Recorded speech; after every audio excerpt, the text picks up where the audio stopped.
Morning, everybody. Morning. So welcome, everybody, and we'll go ahead. I guess we'll start eating, won't we, huh? That's my favorite part. Be looking on the book, make sure I don't screw something up. Okay, this time I'd like to call Joe Lanier, President of the Statesboro Club, up, and he'll do our invocation.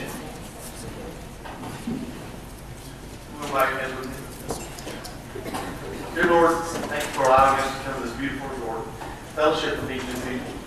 Please be with our veterans and families, and let's remember those who celebrate D-Day. Bless each family represented here. Bless us close do your work day to day. Bless the food and nourishment of our body, and our bodies to your service. Amen. Thank you, Joe. They call Giles Chapman. He's our Ace Awards chairman up. He'll do our pledge. And by the way, we don't have a Georgia flag. They just realized this morning that they did not have one. So, would you join me in the pledge of allegiance?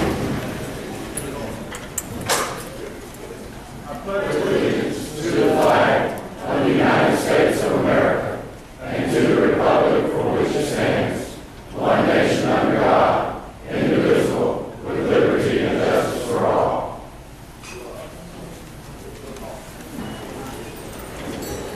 okay, here we go. This will be the first of many. I want to introduce the head table. I have my list just in case I forget what I'm talking to. And it is out of order.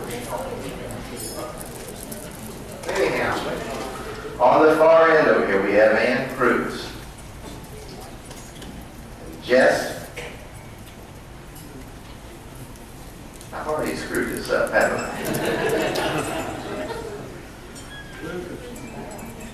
Now, I'm not worried about his name, but I couldn't find this. Harold Hicks, our speaker today.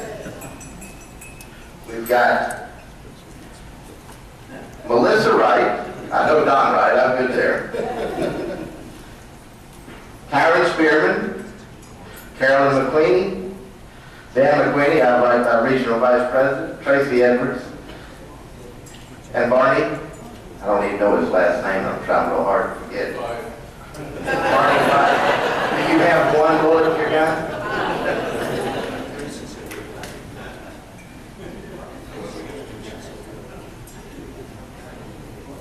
Let's see, Nikki. Nikki, I'm going to destroy your last name. How do I say this? How do I pronounce your last name?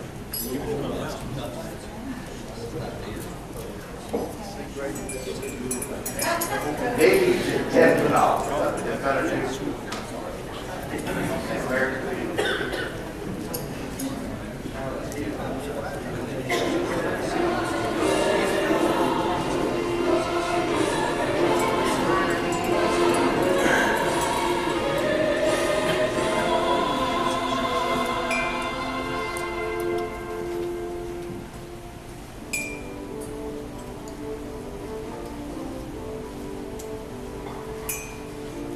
Oh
you, Nikki. That was beautiful.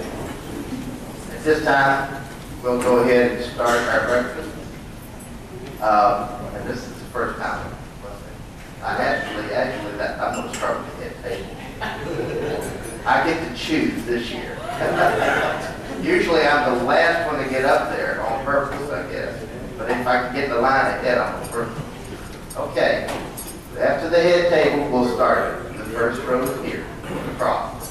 And the second row is this way. And then way back there in the back, you're all the last ones to get your food because you'll be the first one this way. So, all right. The head table, we'll go ahead and we'll start our breakfast. Good morning. Good morning. It's all coming last night and today. We have a great time representing them. Many of you have probably noticed that we always have our mention breakfast on Friday and our Wednesday night breakfast on Saturday. But this year, on this day, June 6, 2014, is the 70th anniversary of D-Day. And so we thought we would have the programs reversed. We have a wonderful person with us today to speak to us. I have the whole history here, which I'm not going to read. We have a smaller version of the program. I just want to tell you what a great person Harold Hicks is. Bert and I have had the opportunity to meet with him, talk to him. He is a wonderful person, lives here on St. Simon's. In January, he turned 95 years of age and had about 40 or so of his offspring and their children come visit him. He went to visit them, and Harold and I have become good friends. He served in World War II from the beginning in Africa through Italy up into France, and he was at the liberation of Dachau concentration camp. Harold has a video, DVD, of the Dachau concentration camp, and it is quite graphic, but it is worth seeing for those who feel that they can see it. And it will be shown by Harold this afternoon at 4 o'clock in the main course room, the room we'll be having our first business meeting in this morning. So all of you can attend. Harold will be making that presentation. I just once again want to let you know, and Harold wants you to know, it is graphic. But I think it's something that should be seen. At this time, I want to introduce you my very good friend, Harold Hicks.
D-Day, June 6, 1944, 70 years ago.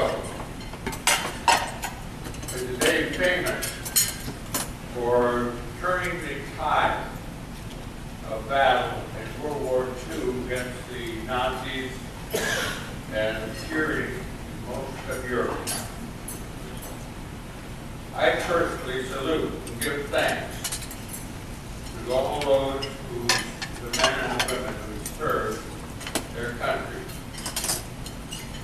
and were willing to give their lives for freedom in America. Why did Jess choose me? He's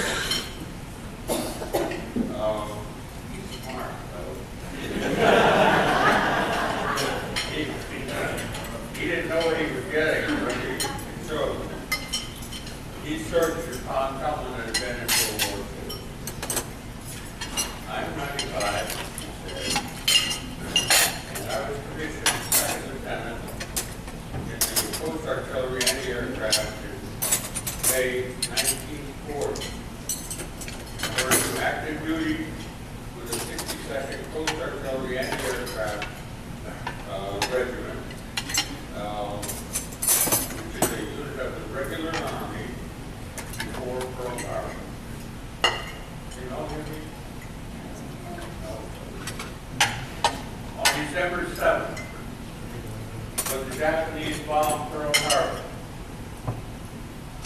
the 62nd immediately established the air defense of New York City, its port and vital facilities.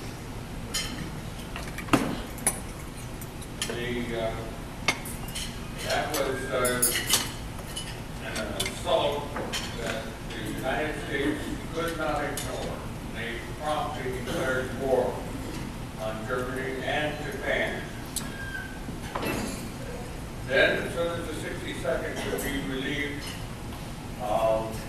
by a National Guard or Reserve unit, the 62nd was alerted for some unknown destination. I was married. I just had a new baby.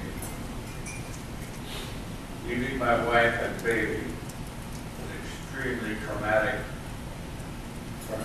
for them and maybe forever. Our unit had been restricted just prior to departure, and I had just time to hug my wife, hold my baby, and leave. We loaded our own World War I artillery and equipment on a ship that's converted to a troop carrier, filled to overcapacity with troops, supplies, and armaments.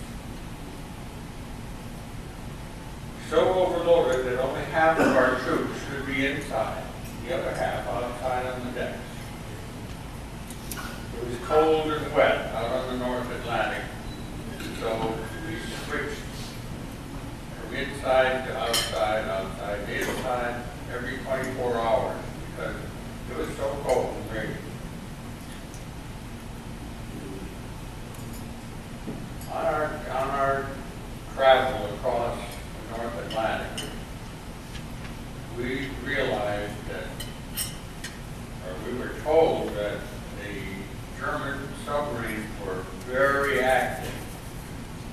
Of course, we were kind of skeptic, but one afternoon, one of the ships in our convoy was torpedoed, and we saw how quickly it sank.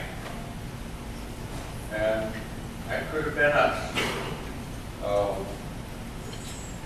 So we knew that we were really in the war.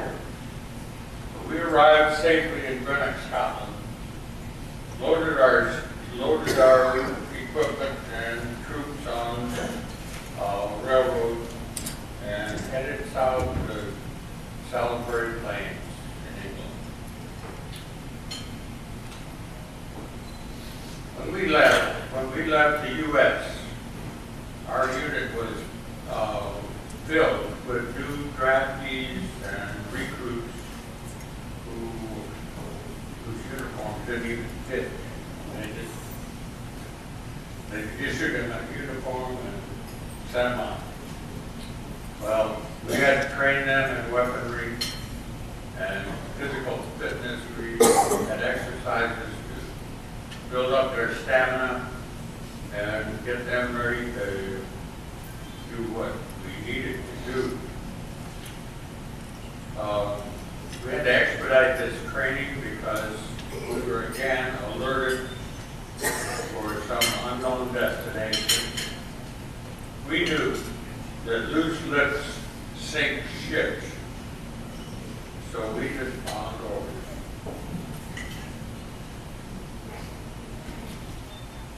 When the time came, we loaded our artillery and men on an old ship called the African Mail.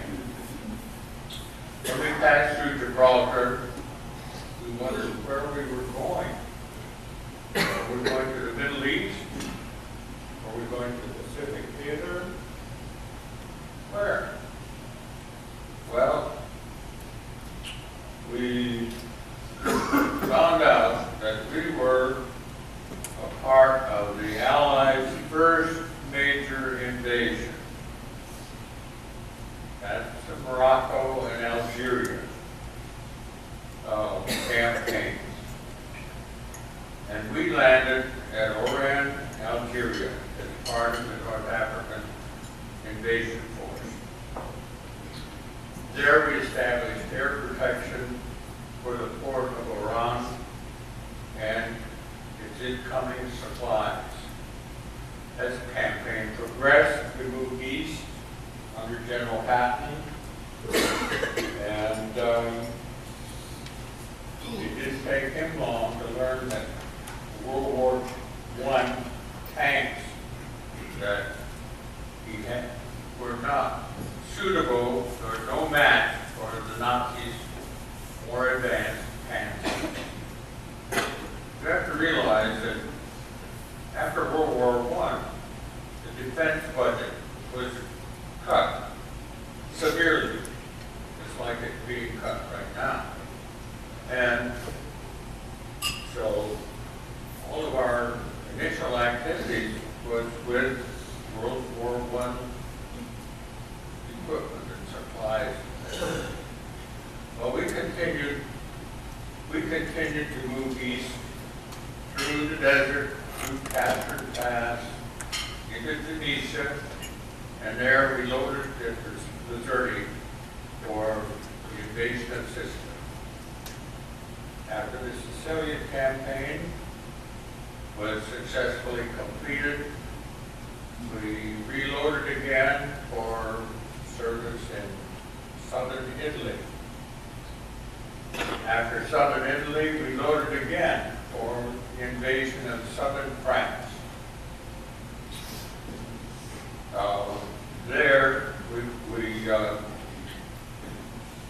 landed with the 3rd Infantry Division and the Free French at Nice and Toulon, and then we moved west to the port of Marseille, where we set up the air defense of the port and its vital facilities, and that was really, that invasion was to take some of the pressure off the Normandy coast in preparation for landing in Normandy. The 3rd Infantry Division participated in 10 major campaigns during the war. Of these, I was in 8.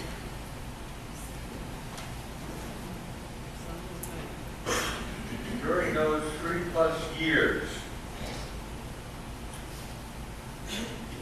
think back now, 70 years, or 80 years.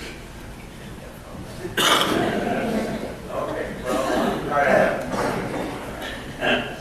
during my 4 years, we had no cell phones, we had no TV, we had no telephone communication with the U.S., no R&R, no foreign duty pay,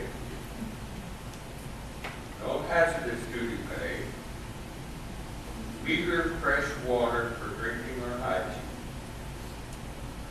Service commitment was for the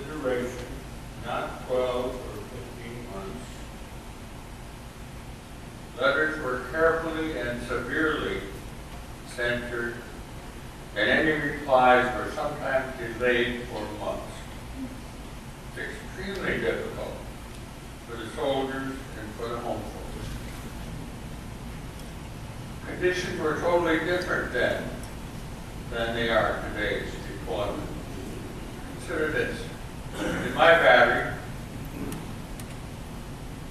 maintaining contact with 8 widely separated gun positions. We had old field telephones and crank them. We didn't have radios. It was necessary to lay as many as 20 miles of field wire to maintain contact with those positions.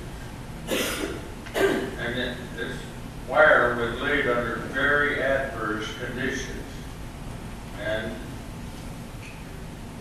every time we moved, or every time we advanced, it had to be repeated.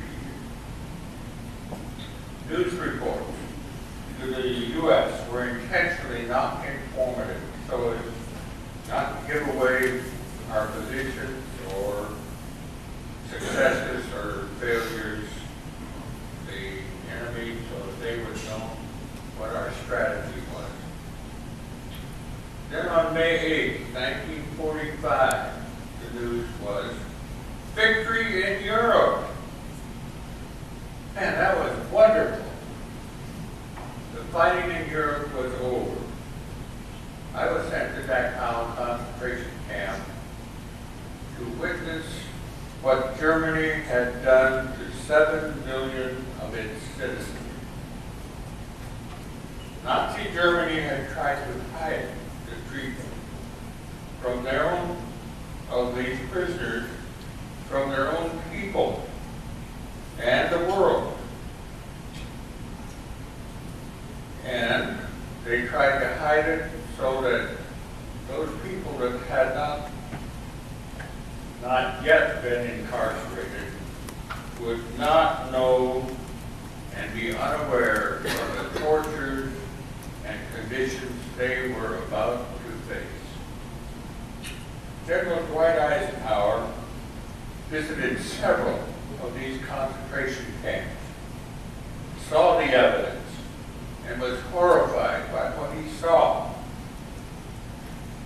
He ordered many pictures as evidence of the conditions of these concentration camps so the entire world could learn and know the inhuman treatments and tortures to which these innocent people were subjected.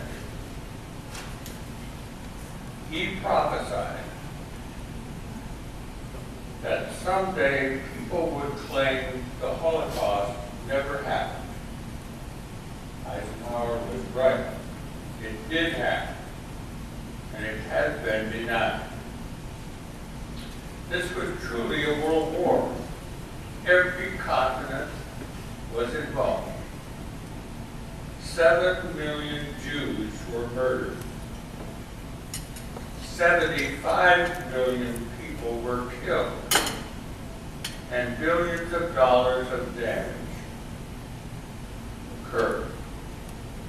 Give thanks, the Allies were victorious. God bless America. Remember, history repeats itself, and it can happen again. Just mentioned that I have been to the Dachau concentration camp just outside Munich, Germany. And he did a wonderful job arranging so you can have the opportunity to see the pictures that I have. It's a video, a DVD of the conditions there as I saw it when we got there. It's by a U.S. Army photographer and the War Department, not Hollywood, showing just what I saw